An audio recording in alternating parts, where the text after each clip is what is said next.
ତିନି ମାସ ତଳେ ତା ସ୍ୱାମୀ ପଳାଇ ଘରକୁ ଆସିଥିଲା। ଏ କଥା ଭୁଲିଗଲ ବୋଧେ?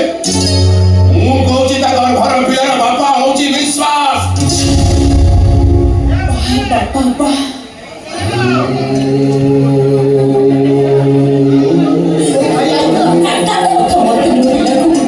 ଜୀବନ ଦେଲା ତମେ ପଦକ କଥାରେ ମୁଁ ଖୁସି ଆଉ ମୋ ଠାରୁ ବେଶୀ ଖୁସି ମୋ ପିଲା।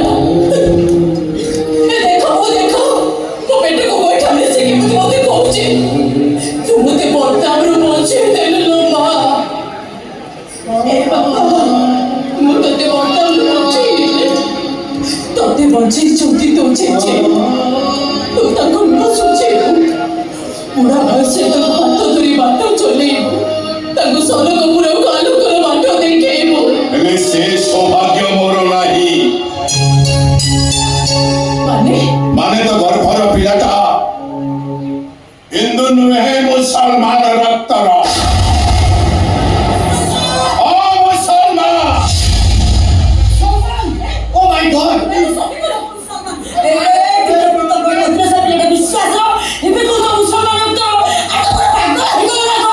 ମୁଁ ପାଗଳ ହେଇଯାଇନି, କିନ୍ତୁ କଥାଟା ଶୁଣିଲେ ତମେ ବି ପାଗଳି ହେଇଯିବ। ଆମ ବିଶ୍ୱାସ ଆଉ ବିଶ୍ୱାସ ଭିତରେ ରହିନାହିଁ। ମୁସଲମାନ ଧର୍ମ ଗ୍ରହଣ କରି ସେଟା ବିଶ୍ୱାସରୁ ବସିରିଖା ହେଇଯାଇଛି। ଟିକେ ପୂର୍ବରୁ କେହି ଜଣେ ଅଜଣା ବ୍ୟକ୍ତି ମତେ କଲ୍ କରି କହିଲା ଆପଣଙ୍କ ପୁଅ ମୁସଲମାନ ହେଇଗଲା ପରେ ତା ସ୍ତ୍ରୀ ତା ଶ୍ୱଶୁର ତାପରେ ବହୁତ ଅତ୍ୟାଚାର କରୁଛନ୍ତି। हे भगवान कौन स्वामी से चंद्रा पहुंचोगे? हे जगन्नाथ मते पछे नरक चंद्रणा दियो हेले मो स्वामी को दियोनी। बाबा मो स्वामी को बाबू नहीं चला बाबा। ना बाबा नहीं बाबू नहीं चला। मु ना स्त्री ससुर गोड़ तो पड़ी मो पुओ को घर को फेराई आनी। ना सेटा मो समस्तंक पाई मरी जाईची। ଆଉ ତମେ ବି ମନେ ରଖ ବହୁ, ତମ ଗର୍ଭର ସେ ମୁସଲମାନ ରକ୍ତର ପିଲାଟା ଏ ଦୁନିଆର ଆଲୋକ ଦେଖିବା ପୂର୍ବରୁ ତମେ ତାକୁ ସେଇ ଅନ୍ଧାରୀ କୋଠରୀ ଭିତରେ ସମାଧି ଦେଇଦିଅ।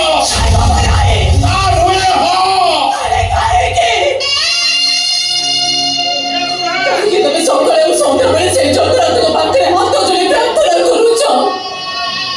ଈଶ୍ୱର ଆଲ୍ଲାହ ତେରୋ ନାମ सबको सलामती दे भगवान।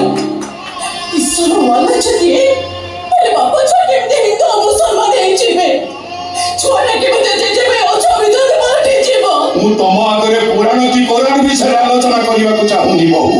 ବାପା ମୁଁ ଚାହୁଁଛି ଯୋଉ ପିଲାଟା ମୋ ନାତି ହବ ମୋ ସହ ମୋ ଜଗନ୍ନାଥଙ୍କ ଆଗରେ ଏକା ସାଙ୍ଗରେ ଗାଇବ ଜଗନ୍ନାଥ ସ୍ୱାମୀ ନୟନ ପଥଗାମୀ ଭବ ତୁମେ।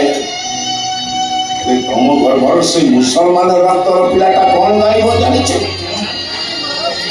ଆଲ୍ଲାହ ଆକବାର ଆଲ୍ଲାହ ଆଲ୍ଲାହ ଆକବାର ଆଲ୍ଲାହ ଲା ଇଲାହା ଇଲ୍ଲାଲ୍ଲାହ। ମୋ ଗର୍ଭରେ ଛୁଆକୁ ଛୁଇଁ କହୁଛି ସେ କେବେ କହିବ ନା ଆଲ୍ଲାହୁ ଆକବାର? ସେ ତମରି କଣ୍ଠରେ କଣ୍ଠ ମିଶେଇ କହିବ ଜୟ ଜଗନ୍ନାଥ ସ୍ୱାମୀ ନୟନ ପଥଗାମୀ ଭବ ତୁମେ ଭବ ତୁମେ। ଅସମ୍ଭବ।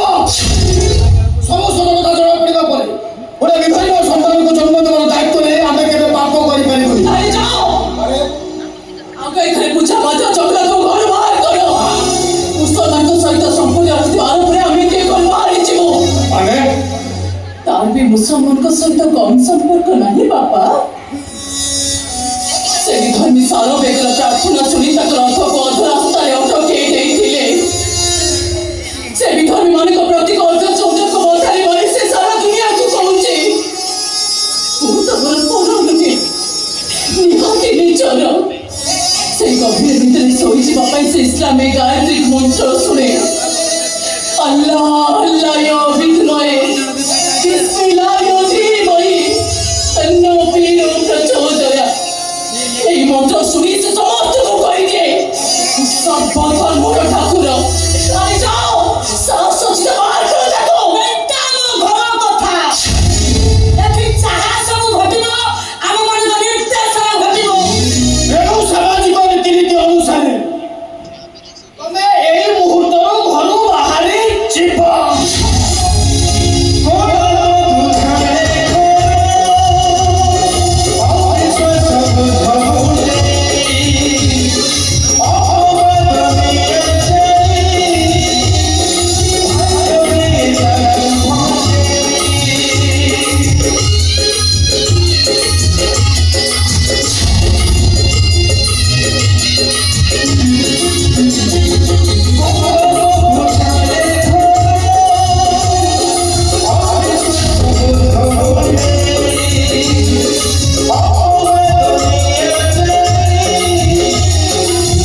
Go,